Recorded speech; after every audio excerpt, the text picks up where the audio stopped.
ಕಡೆ ಮಳೆ, ಮತ್ತೊಂದು ಕಡೆ ಭೀಕರ ಬರ. ಹವಾಮಾನ ಇಲಾಖೆ ಅಲರ್ಟ್ ಕೊಟ್ಟರೂ ಕೂಡ ಉತ್ತರ ಕರ್ನಾಟಕ, ಮಧ್ಯ ಕರ್ನಾಟಕದ ಕಡೆಗೆ ವರುಣನ ಸಿಂಚನವಾಗ್ತಾ ಇಲ್ಲ, ವರುಣ ಹೋಗ್ತಾ ಇಲ್ಲ. ಪಶ್ಚಿಮ ಘಟ್ಟಗಳಲ್ಲಿ ಮಳೆಯಾದರೆ ಬಯಲು ಸೀಮೆಯಲ್ಲಿ ಭೀಕರ ಬರಗಾಲ. ರಾಯಚೂರಿನಲ್ಲಿ ಗುಳೆ ಹೋಗ್ತಾ ಇದ್ದಾರೆ ಜನ. ನೂರಾರು ಮನೆಗಳಿಗೆ ಬೀಗ ಬಿದ್ದಿದೆ.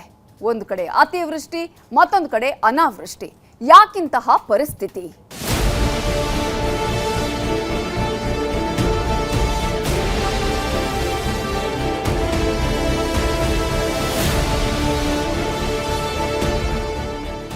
ರಾಜ್ಯದಲ್ಲಿ ತೀವ್ರ ಬರಗಾಲ ಇದೆ. ಇದರ ನಡುವೆ ತಮಿಳುನಾಡಿಗೆ ನೀರು ಬಿಡಬೇಕು ಅಂತ ಆದೇಶ ಆಗಿದೆ.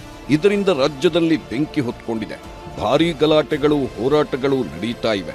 ಮಳೆ ಬಂದಿಲ್ಲ ಅಂದ್ರೆ ಮುಂದೇನು ಎಂಬಂತಾಗಿದೆ. ಇಂತಹ ಪರಿಸ್ಥಿತಿಯಲ್ಲಿ ರಾಜ್ಯದಲ್ಲಿ ಮಳೆಯ ಸಿಂಚನವಾಗಿದೆ. ಸರ್ಕಾರ, ರೈತರು ನಿಟ್ಟುಸಿರು ಬಿಡುವಂತೆ ಆಗಿದೆ. ಒಂದೆಡೆ ಮಳೆ, ಮತ್ತೊಂದೆಡೆ ಬರ. ರಾಜ್ಯದಲ್ಲಿ ಮಳೆ ಕಣ್ಣಾಮುಚ್ಚಾಲೆ. ಮಂಗಳೂರು, ಮಡಿಕೇರಿಯಲ್ಲಿ ಮಳೆ, ರಾಯಚೂರು, ಕಲಬುರಗಿಯಲ್ಲಿ ಬರ. ಒಂದೇ ಗ್ರಾಮದಲ್ಲಿ 300 ಮನೆಗೆ ಬೀಗ. ಗುಳೆ ಹೊರಟರು ಲಿಂಗಸಗೂರು ಜನ.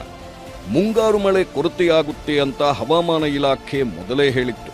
ಆದರೆ ಬಿತ್ತನೆ ಮಾಡುವುದಕ್ಕೆ ಆಗದೇ ಇರೋ ರೀತಿ, ಬೆಳೆಗಳೇ ನಾಶವಾಗುವ ರೀತಿ ಕೊರತೆಯಾಗುತ್ತೆ ಅಂತ ಯಾರೂ ಊಹಿಸಿರಲಿಲ್ಲ. ಆದರೆ ಈಗ ಇಡೀ ರಾಜ್ಯದಲ್ಲಿ ಮಳೆ ಕೊರತೆಯಿಂದ ನೂರಾರು ಎಕರೆ ಬೆಳೆ ಹಾನಿಯಾಗಿದ್ದು, ಬಿತ್ತನೆಯೂ ಕುಂಠಿತಗೊಂಡಿದೆ. ಅಣೆಕಟ್ಟುಗಳಲ್ಲಿ ನೀರು ಸಹ ಕಡಿಮೆಯಾಗ್ತಾ ಇದ್ದು, ಕುಡಿಯುವ ನೀರಿಗೂ ಕಷ್ಟ ಆಗಬಹುದು ಅಂತ ಹೇಳಿದ್ದಾರೆ. ಇಂಥ ಸಮಯದಲ್ಲಿ ಕಾವೇರಿ ನೀರು ಬಿಡಬೇಕು ಅನ್ನೋ ತೀರ್ಪು ಬಂದಿದ್ದು, ರಾಜ್ಯದಲ್ಲಿ ಜನರು ರೊಚ್ಚಿಗೆದ್ದಿದ್ದಾರೆ. ಆಗಸ್ಟ್ 13ಕ್ಕೆ ಇಡೀ ರಾಜ್ಯ ಬಂದ್ ಮಾಡಲು ತೀರ್ಮಾನಿಸಿದ್ದಾರೆ.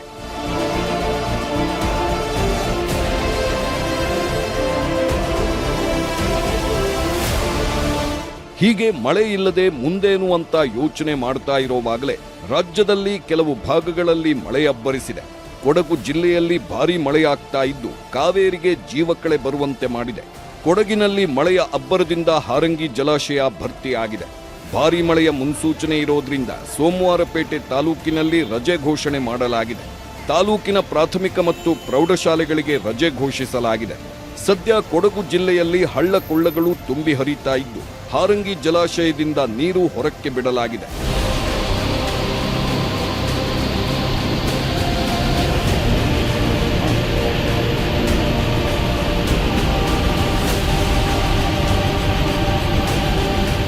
ತಲಕಾವೇರಿ ಭಾಗಮಂಡಲ ವ್ಯಾಪ್ತಿಯಲ್ಲೂ ಭಾರೀ ಮಳೆಯಾಗಿದ್ದು, ಕಾವೇರಿ ನದಿ ನೀರಿನ ಮಟ್ಟದಲ್ಲೂ ಗಣನೀಯ ಏರಿಕೆಯಾಗಿದೆ.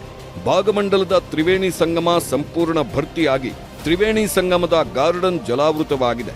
ಹಾರಂಗಿ ಜಲಾನಯನ ಪ್ರದೇಶದಲ್ಲೂ ಭಾರೀ ಮಳೆಯ ಹಿನ್ನೆಲೆ ಜಲಾಶಯಕ್ಕೆ ಹರಿದು ಬರುವ ಒಳಹರಿವಿನ ಪ್ರಮಾಣ ಹೆಚ್ಚಾಗಿದೆ. ಒಳಹರಿವು ಹೆಚ್ಚಿದ ಹಿನ್ನೆಲೆಯಲ್ಲಿ 13,000 ಕ್ಯೂಸೆಕ್ಸ್ ನೀರನ್ನ ನದಿಗೆ ಬಿಡಲಾಗಿದೆ. ಇದರಿಂದ ನದಿ ಪಾತ್ರದ ಜನತೆ ಎಚ್ಚರ ವಹಿಸುವಂತೆ ಸೂಚನೆ ಕೊಡಲಾಗಿದೆ. ಕೆಆರ್ಎಸ್ ಒಳಹರಿವಿನಲ್ಲೂ ಹೆಚ್ಚಳವಾಗಿದ್ದು, ಕಾವೇರಿ ಕಿಚ್ಚಿಗೆ ಮಳೆ ತಂಪೆರೆದಂತಾಗಿದೆ.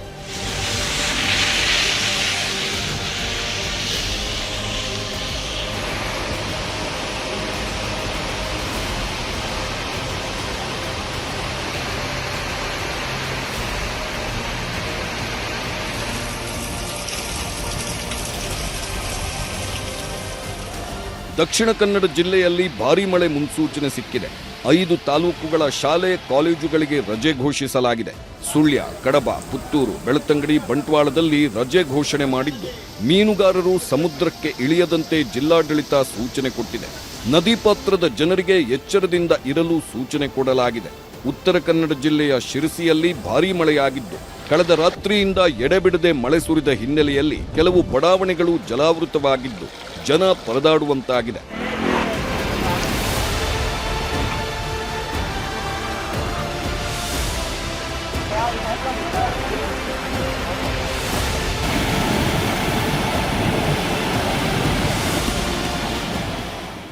ಮಲೆನಾಡು, ಕರಾವಳಿಯಲ್ಲಿ ಆಗಿಂದಾಗ್ಗೆ ಮಳೆಯಾಗ್ತಾ ಇದೆ. ಆದರೆ ಸಾಧಾರಣ ಮಳೆಗಿಂತ ಕಡಿಮೆ ಮಳೆಯೇ ದಾಖಲಾಗಿದೆ. ಕಳೆದ ವರ್ಷ ಇಷ್ಟೊತ್ತಿಗಾಗಲೇ ಮಲೆನಾಡು ಭಾಗದಲ್ಲಿ ಪ್ರವಾಹ ಪರಿಸ್ಥಿತಿ ಉಂಟಾಗಿತ್ತು.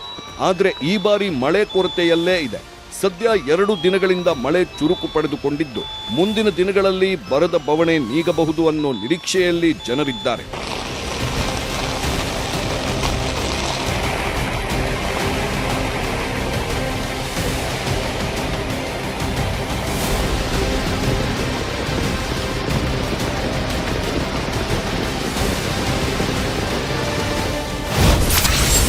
ರಾಯಚೂರಿನಲ್ಲಿ ಭೀಕರ ಬರ, ಮನೆಗಳಿಗೆ ಬೀಗ ಹಾಕಿ ಹೊರಟ ಜನ. ಗ್ರಾಮದಲ್ಲಿ ಇರೋ 350 ಮನೆಗಳಲ್ಲಿ ಸುಮಾರು 300 ಮನೆಗಳು ಖಾಲಿ. ಜಮೀನು ಇರಲಿ ಇಲ್ಲದೆ ಇರಲಿ, ಮಳೆ ಅಂತೂ ಎಲ್ಲರಿಗೂ ಬೇಕೇ ಬೇಕು. ಮಳೆ ಇಲ್ಲ ಅಂದ್ರೆ ಎಲ್ಲರ ಬದುಕು ಬೀದಿಗೆ ಬೀಳುತ್ತೆ. ಅದಕ್ಕೆ ತಾಜಾ ಉದಾಹರಣೆ ರಾಯಚೂರು ಜಿಲ್ಲೆಯಲ್ಲಿ ಜನರು ಮನೆ ಮಠ ಬಿಟ್ಟು ಗುಳೆ ಹೋಗ್ತಾ ಇದ್ದಾರೆ. ಮಳೆಯಾಗದೆ ಬಿತ್ತನೆ ಆಗ್ತಾ ಇಲ್ಲ. ಕೃಷಿ ಚಟುವಟಿಕೆಗಳು ನಿಂತು ಹೋಗಿವೆ. ಇದರಿಂದ ಜನರು ಊರು ಬಿಡುವಂತಾಗಿದೆ. ಈ ಬಾರಿ ಮುಂಗಾರು ಶುರುವಾದಾಗಿನಿಂದಲೂ ರಾಯಚೂರು ಜಿಲ್ಲೆಯಲ್ಲಿ ಸರಿಯಾಗಿ ಮಳೆಯಾಗಿಲ್ಲ. ಕೆಲವೊಮ್ಮೆ ತುಂತುರು ಮಳೆಯಾಗಿದ್ದು ಬಿಟ್ರೆ ಬಿತ್ತನೆ ಮಾಡುವಂತಹ ಮಳೆಯೇ ಆಗಿಲ್ಲ. ಇದರಿಂದ ಕೂಲಿ ಕೆಲಸ ಮಾಡೋರಿಗೆ ಕೆಲಸವೇ ಇಲ್ಲದಂತಾಗಿದೆ. ಅವರಿಗೆ ಗ್ರಾಮದಲ್ಲಿ 3-4 ಎಕರೆ ಭೂಮಿ ಇದೆ. ಅದನ್ನ ಬಿತ್ತನೆ ಮಾಡಿ ದುಡಿದು ತಿನ್ನೋಣ ಅಂದ್ರೆ ಮಳೆಯೇ ಆಗಿಲ್ಲ. ಇನ್ನು ಮಳೆ ಆದ್ರೂ ಬಿತ್ತನೆ ಮಾಡುವುದಕ್ಕಾಗಲ್ಲ. ಬಿತ್ತನೆ ಮಾಡುವಂತಹ ಸಮಯ ಮೀರಿ ಹೋಗಿದೆ. ಅದಕ್ಕೆ ಈಗ ಜನ ಮನೆಯಲ್ಲಿ ಹಿರಿಯರು ಮತ್ತು ಮಕ್ಕಳನ್ನ ಬಿಟ್ಟು ಗುಳೆ ಹೋಗ್ತಾ ಇದ್ದಾರೆ. ಈ ವೃದ್ಧೆಯ ಮನೆಯಲ್ಲೂ ಮಗ ಮತ್ತು ಸೊಸೆ ಇಬ್ಬರೂ ಬೆಂಗಳೂರಿಗೆ ಗುಳೆ ಹೊರಟು ಹೋಗಿದ್ದಾರೆ. ಬೆಂಗಳೂರಿನಲ್ಲಿ ಕೂಲಿ ಕೆಲಸ ಮಾಡಿ ಊಟಕ್ಕೆ ಹಣ ಕಳಿಸ್ತಾರೆ ಅಂತ ಆ ವೃದ್ಧೆ ತಮ್ಮ ನೋವು ತೋಡಿಕೊಂಡಿದ್ದಾರೆ.